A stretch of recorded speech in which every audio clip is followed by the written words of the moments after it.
আসসালামু আলাইকুম। গ্রাফিক ভাই ইউটিউব চ্যানেলের পক্ষ থেকে আপনাদের সবাইকে স্বাগতম জানাচ্ছি।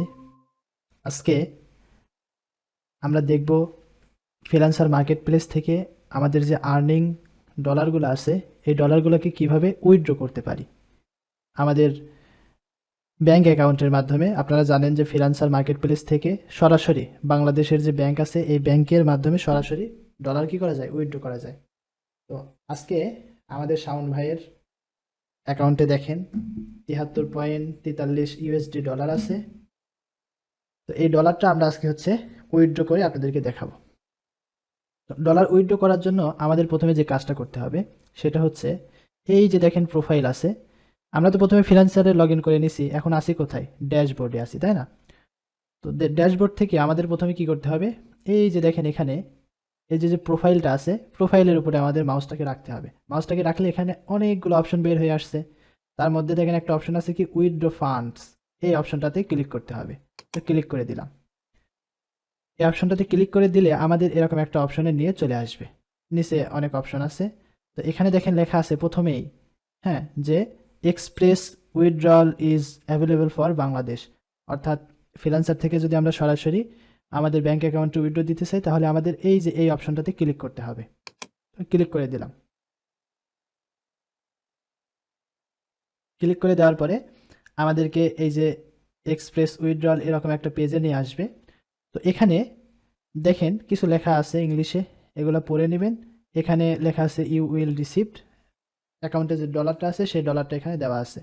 আচ্ছা, তো আমাদের এখন কি করতে হবে, আমাদের ব্যাংকের ইনফরমেশন সহ আমার যে ইনফরমেশনগুলো আছে সেগুলো দিতে হবে।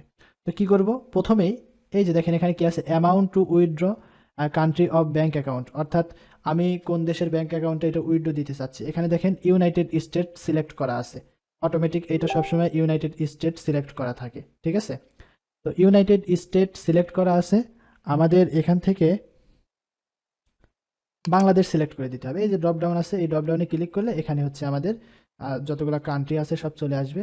এখান থেকে আমরা এই যে বাংলাদেশ সিলেক্ট করে দিলাম। প্রথমেই কিন্তু আমাদের এই কাজটা করে নিতে হবে, তা না হলে এই নিচে আমাদের ইনফরমেশনগুলো আমরা দিতে পারবো না, বুঝতে পারছেন? আমাদের বাংলাদেশের ইনফরমেশন যেভাবে দিতে হবে সেভাবে আমরা দিতে পারবো না। তো দেখেন প্রথমে বাংলাদেশ সিলেক্ট করে দিলাম, অটোমেটিক এইটা এখানে হচ্ছে আমাদের ডলার থেকে টাকায় কনভার্ট হয়ে গেছে। 73.43 ডলার আছে। তো এটা বাংলাদেশি টাকায় কত হয়ে গেছে, 7,383 টাকা 9 পয়সা। আচ্ছা, এখন আমরা নিচের দিকে আসব। নিচের দিকে আসলে এখানে দেখেন আমাদের হচ্ছে কারেন্সি দেখাচ্ছে ইউএসডি, মানে আমার অ্যাকাউন্টে যে কারেন্সিটা ছিল ইউএসডি। ব্যালেন্স কত, 73.43। হ্যাঁ, আর এটা হচ্ছে এক্সচেঞ্জ রেট, অর্থাৎ আমি যে ডলার থেকে টাকায় কনভার্ট করতেছি পার ডলারে আমাকে রেট কত করে দিচ্ছে। এখানে $100 রেট দিচ্ছে, সরি 100 টাকা রেট দিচ্ছে, 100 টাকা 54 পয়সা রেট দিচ্ছে। তো 100 টাকা 54 পয়সা রেট দিয়ে আমাদের হচ্ছে এই টাকাটা আসছে, ঠিক আছে? তো এখন এই নিচের দিকে এসে আমাদের কি করতে হবে, প্রোভাইড ইউর ব্যাংক ইনফরমেশন। এখানে লেখা আছে কি ব্যাংক নাম। তো আমার যে ব্যাংকে অ্যাকাউন্ট আছে বা আপনারা যে ব্যাংকে অ্যাকাউন্ট করবেন সেখান থেকে এখান থেকে আমাদের ওই ব্যাংকটা সিলেক্ট করে দিতে হবে, ঠিক আছে? আমাদের শাওন ভাই ওনার হচ্ছে ডাচ বাংলা ব্যাংকে অ্যাকাউন্ট, এই জন্য আমরা এখানে সিলেক্ট করবো হচ্ছে ডাচ বাংলা ব্যাংক। এখানে আমরা যদি সার্চ করি তাহলে পেয়ে যাব, নিচের দিকে আসলে এই যে দেখেন ডাচ বাংলা ব্যাংক লিমিটেড। এখানে আমাদের বাংলাদেশি যে সমস্ত ব্যাংকগুলো অনলাইন করা আছে সবগুলা ব্যাংকে এখানে আছে। হ্যাঁ, তো আপনি যে ব্যাংকে অ্যাকাউন্ট করেন সেই ব্যাংকটা এখানে সিলেক্ট করে দেবেন। অনেকে ইসলামী ব্যাংকে অ্যাকাউন্ট করেন, অনেকে অগ্রণী ব্যাংকে অ্যাকাউন্ট করেন, সিটি ব্যাংকে কেউ অ্যাকাউন্ট করেন। যে ব্যাংকে অ্যাকাউন্ট করেন এখানে আপনি আপনার ব্যাংকটা সিলেক্ট করে দিবেন। তো আমাদের শাওন ভাইয়ের ব্যাংক অ্যাকাউন্ট হচ্ছে ডাচ বাংলা ব্যাংক, এই যে দেখেন নিচের দিকে আছে ডাচ বাংলা ব্যাংক, এটা সিলেক্ট করে দিলাম। এবার এখানে অ্যাকাউন্ট নাম্বার দিতে হবে, আপনার যে ব্যাংকের অ্যাকাউন্ট নাম্বার সেই অ্যাকাউন্ট নাম্বারটা এখানে দিতে হবে, ঠিক আছে? তো আমি এখানে ব্যাংকের অ্যাকাউন্ট নাম্বারটা দিয়ে দিচ্ছি।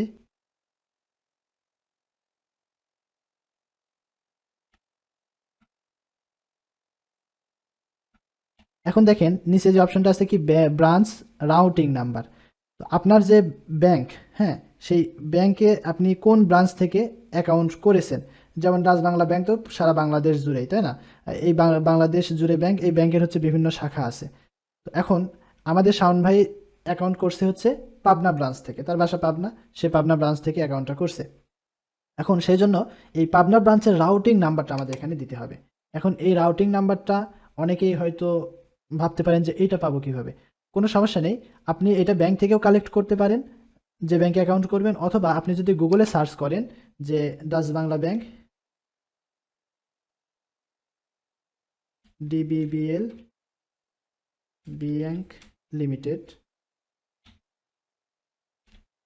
রাউটিং নাম্বার লিখে দেন, লিখে গুগলে সার্চ করেন। দেখেন এখানে একটা সাইট আসছে কি, all routing number of Dutch Bangla bank limited branch. আচ্ছা, এখন আমি এই লিঙ্কটাতে ক্লিক করি। ক্লিক করলে এই যে দেখেন এখানে হচ্ছে আমাদের ব্রাঞ্চ নাম দিয়ে দিছে এবং ডিস্ট্রিক্ট নাম দিয়ে দিছে।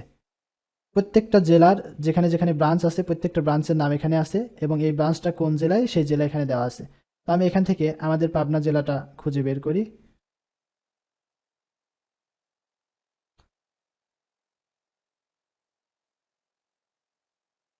এই যে দেখেন পাবনা, পাবনা ব্রাঞ্চ, ঠিক আছে। এই যে এখানে লেখা আছে ব্রাঞ্চ নাম পাবনা ব্রাঞ্চ, আর এখানে লেখা আছে কি পাবনা জেলার নাম লেখা আছে। এই যে নাম্বারটা দেখতেছেন এইটা হচ্ছে এই পাবনা ব্রাঞ্চের রাউটিং নাম্বার।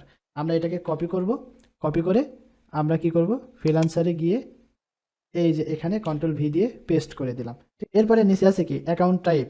অ্যাকাউন্ট টাইপ এখানে যদি আমি ক্লিক করি শুধু এই একটা অপশনই আছে কি ইন্ডিভিজুয়াল, তো এইটাই সিলেক্ট করে দিলাম।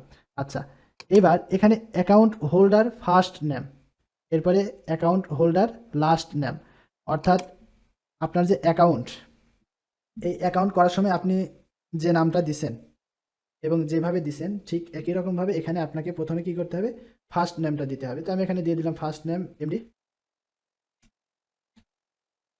শাওন, শাওন, এবং লাস্ট নেম দিয়ে দিলাম হচ্ছে হোসাইন। এখানে পয়েন্ট দিছি তো এই জন্য আমাকে হচ্ছে ওয়ার্নিং দিছে যে পয়েন্ট এখানে দেওয়া যাবে না, পয়েন্টটা কেটে দিলাম। এখন দেখেন ওয়ার্নিংটা চলে গেছে, শাওন হোসেন।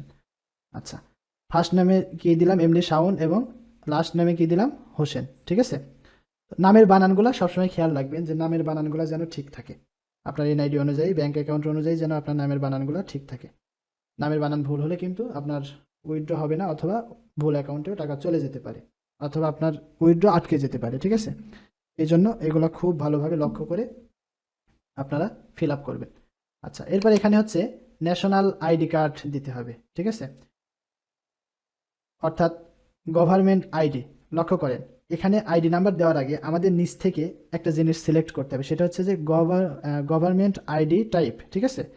অর্থাৎ আপনি এখানে যে আইডি নাম্বারটা দিচ্ছেন এই আইডি নাম্বারটা আপনার কেমন হবে, এটা কিসের ID number, driving licence, work permit, নাকি আপনার ন্যাশনাল আইডি কার্ডের। এই যে এখানে যদি আমরা ড্রপডাউনে ক্লিক করি তাহলে দেখেন এখানে অনেকগুলো অপশন আছে, যেমন দেখেন ইন্টারন্যাশনাল পাসপোর্ট, আইডেন্টিফিকেশন আইডি, হ্যাঁ, এরপরে হচ্ছে সোশ্যাল সিকিউরিটি, এখানে আছে হচ্ছে রেসিডেন্স পারমিট, এবং সবার উপরে আছে কি ওয়ার্ক পারমিট। তো আমরা এটা কি করব, আইডি আইডেন্টিফিকেশন আইডি এটা সিলেক্ট করে দিলাম এবং এখানে আমরা হচ্ছে আইডি নাম্বারটা দিয়ে দিলাম। যেহেতু আমাদের বাকিগুলা হচ্ছে কি এনআইডির সাথে মিলে না, এই আইডেন্টিফিকেশন আইডি এটা হচ্ছে আমাদের ন্যাশনাল আইডি কার্ডের সাথে মিলে, এই জন্য আমরা এটা সিলেক্ট করে দিলাম। আপনারা যদি পাসপোর্ট থাকে পাসপোর্ট নাম্বার যদি এখানে দিতে চান। মূল কথা আপনি যে অ্যাকাউন্টটা ভেরিফিকেশন করছেন, অনেকের অ্যাকাউন্টটা ভেরিফিকেশন করার পর উইথড্র দেয়, আবার অনেকের অ্যাকাউন্ট ভেরিফিকেশন করার আগে উইথড্র দেয়। তো আপনি যদি অ্যাকাউন্ট ভেরিফিকেশন করার আগে উইথড্র দেন তাহলে আপনার পাসপোর্ট থাকলে পাসপোর্ট দিয়ে দিতে পারেন, এনআইডি দিয়ে দিতে পারেন, হ্যাঁ, ওয়ার্ক পারমিট থাকলে এগুলো দিয়ে দিতে পারেন। আর আপনার যদি অ্যাকাউন্টটা ভেরিফিকেশন হয়ে যায়, আপনি অ্যাকাউন্ট ভেরিফিকেশন করছেন কি দিয়ে, এনআইডি কার্ড দিয়ে, পাসপোর্ট দিয়ে, নাকি হচ্ছে ওয়ার্ক পারমিট দিয়ে, আপনি যেটা দিয়ে আপনার অ্যাকাউন্ট ভেরিফিকেশন করবেন এখানে সেটা সিলেক্ট করতে হবে। তো আমাদের শাওন ভাই তার জাতীয় পরিচয়পত্র দিয়ে অ্যাকাউন্ট ভেরিফিকেশন করছে, এই জন্য আমরা এখান থেকে আইডেন্টিফিকেশন আইডি সিলেক্ট করে দিলাম।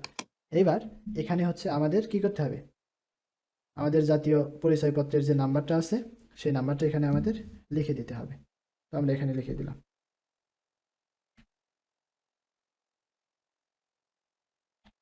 নাম্বারটা দিয়ে দিলাম, ঠিক আছে। আচ্ছা, এবার এখানে আমাদের দিতে হবে হচ্ছে ডেট অফ বার্থ।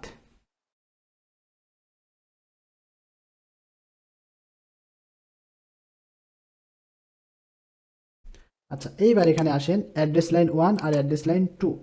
এখানে আমাদের অ্যাড্রেস দিতে হবে, যেটা আমাদের এনআইডি কার্ডে যেভাবে অ্যাড্রেসটা দেওয়া আছে সেমভাবে আমাদের এখানে অ্যাড্রেসটা দিতে হবে।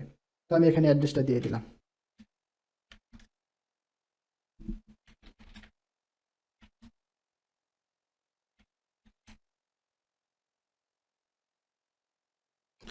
আচ্ছা, আমরা এখানে অ্যাড্রেস লাইন 1-এ অ্যাড্রেসটা দিয়ে দিলাম। এখন অ্যাড্রেস লাইন 2টা হচ্ছে অপশনাল, মানে অনেকের অ্যাড্রেস অনেক বড় থাকে, প্রথম লাইনে অ্যাড্রেসটা যদি না আটে তাহলে অ্যাড্রেস লাইন 2তে তার যে অ্যাড্রেসটা অ্যাড্রেসের অর্ধেক অ্যাড্রেস লাইন 1-এ দিবে, আর বাকি অর্ধেক হচ্ছে অ্যাড্রেস লাইন 2তে দিবে। এইভাবে দিয়ে সে অ্যাড্রেসটা ফিল আপ করবে। তো আমাদের অ্যাড্রেসটা 1 লাইনে হয়ে গেছে, এই জন্য অ্যাড্রেস লাইন 2তে আমাদের কিছু আর দেওয়ার দরকার নেই, ঠিক আছে, এটা ফাঁকা রাখলেই হবে। এখন এই যে সিটি আছে, সিটির এখানে আমরা লিখে দিলাম পাবনা, এবং স্টেট অর প্রভিন্স, এই যে অপশনটা, অবশ্যই এখানে স্টেট মানে আমরা অনেকে রাষ্ট্র বুঝি এবং বাংলাদেশ লিখে দিই, স্টেট বলতে বিভাগকে বোঝানো হয়। তো এই জন্য আমরা অবশ্যই এখানে এই স্টেট আর প্রভিন্স এই অপশনটাতে আমরা কি করব, আমাদের বিভাগটা লিখে দিব। তো পাবনা তো রাজশাহী বিভাগে, এই জন্য এখানে লিখে দিলাম রাজশাহী, রাজশাহী লিখে দিলাম। এবার এখানে পোস্ট কোড, অর্থাৎ এই যে শাওন ভাইয়ের যে বাসা, তার বাসার যে পোস্ট অফিসের আওতায় এই পোস্ট অফিসের একটা কোড আছে, ঠিক আছে, সেই কোডটা আমাদের এখানে দিতে হবে। শাওন ভাইয়ের পোস্ট কোডটা এখানে আমরা দিয়ে দিচ্ছি 66, দিয়ে দিলাম। আচ্ছা, এবার নিচে দেখেন আছে কি কান্ট্রি, এখান থেকে কান্ট্রি সিলেক্ট করে দিতে হবে। এটা হচ্ছে আফগানিস্তান সিলেক্ট করা আছে, আমরা এখান থেকে কান্ট্রি সিলেক্ট করে দিব বাংলাদেশ, এই যে এখান থেকে বাংলাদেশ সিলেক্ট করে দিলাম। আচ্ছা, এতটুকুই আমাদের ইনফরমেশন ফিল আপ করতে হবে। আমাদের ইনফরমেশন ফিল আপ করা শেষ। এবার যদি উইথড্র ফান্ডে ক্লিক করি তাহলে আমাদের সামনের দিকে অগ্রসর হবে ফান্ডের জন্য। এই উইথড্র ফান্ড অপশনে ক্লিক করে দেব। আচ্ছা, এখানে ক্লিক করার পরে এই যে দেখেন আমাদের অ্যাকাউন্টে আমাদের যে ফোন নাম্বারটা দেওয়া আছে, ওই ফোন নাম্বারে আমাদের ভেরিফিকেশনের জন্য কোড পাঠাতে বলতেছে, ঠিক আছে। এখানে আমার অ্যাকাউন্টে যে ফোন নাম্বারটা দেওয়া আছে সেটা এখানে দেখা যাচ্ছে। তো আমরা এই যে সেন্ড ভেরিফিকেশন কোড, এই অপশনটাতে ক্লিক করব। এখানে ক্লিক করলে আমাদের এই ফোন নাম্বারে একটা কোড চলে গেছে, এখন ওই কোডটা আমাদের এখানে দিতে হবে।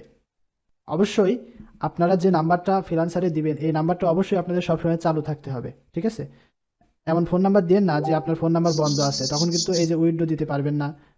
অনেক সময় তখন উইথড্র দিতে পারবেন না, আপনাদের ফোন নাম্বারে কোড যাবে, কোডটা দিতে পারবেন না। তো দেখেন আমরা এখানে যে ফোন নাম্বারটা দেওয়া আছে এই ফোন নাম্বারে একটা কোড চলে গেছে, ওই কোডটা এখন আমরা বসায় দিব। কোডটা আমরা এখন দিয়ে দিলাম। এরপরে আমরা কি করব, ভেরিফাই কোড এই অপশনটাতে ক্লিক করে দেব। আমাদেরকে আবার এখানে কি বলছে যে কনফার্ম উইথড্রল ভায়া এক্সপ্রেস, অর্থাৎ আমাদের উইথড্রটা কনফার্ম করতে বলতেছে, ঠিক আছে। আমরা ভেরিফিকেশন কমপ্লিট করে ফেলছি, ইনফরমেশন সব দিয়ে দিছি, এখন আমাদের উইথড্রটা কনফার্ম করতে হবে। দেখেন আমরা যদি এখানে যে ইনফরমেশনগুলো মাত্র দিলাম সেই ইনফরমেশনগুলো এখানে দেখেন সব দেখতে পাচ্ছি, ঠিক আছে। তো এগুলো আরেকবার আপনি দেখে নেবেন এখানে সব ঠিকঠাক আছে কিনা, যদি এখানে মানে লাস্ট রিভিউ দেখে নেবেন সব ঠিকঠাক আছে কিনা। আচ্ছা, তো যদি এখানে লাস্ট রিভিউ করার সময় যদি দেখেন কোথাও ভুল আছে, এই নিচের দিকে আসলে ব্যাকে গেলে আপনি আবার ব্যাকে যেতে পারবেন, ঠিক আছে, ব্যাকে গিয়ে আপনি আবার ঠিকঠাক করতে পারবেন। তো আমাদের এখানে কোনো ভুল নেই, আমরা দেখে নিছি।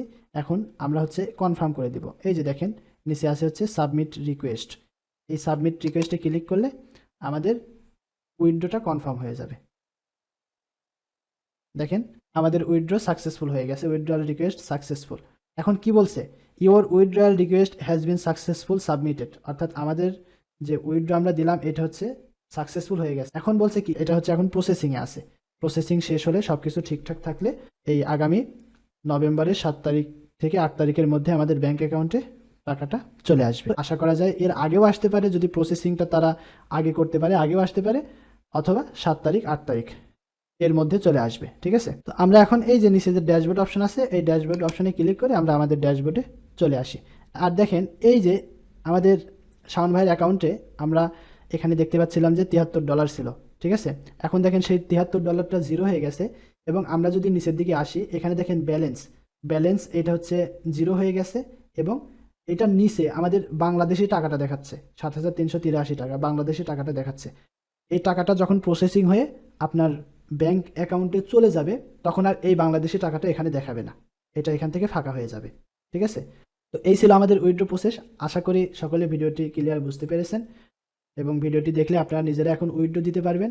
এরপরেও যদি কোনো সমস্যা থাকে তাহলে কমেন্ট করবেন, অথবা আমার ফেসবুক পেজে মেসেজ দিবেন, বা আমার প্রোফাইলে মেসেজ দিয়ে আমাকে বলবেন, আমি চেষ্টা করবো আপনাদের হেল্প করার জন্য। সবাই ভালো থাকবেন, সুস্থ থাকবেন, আল্লাহ হাফিজ।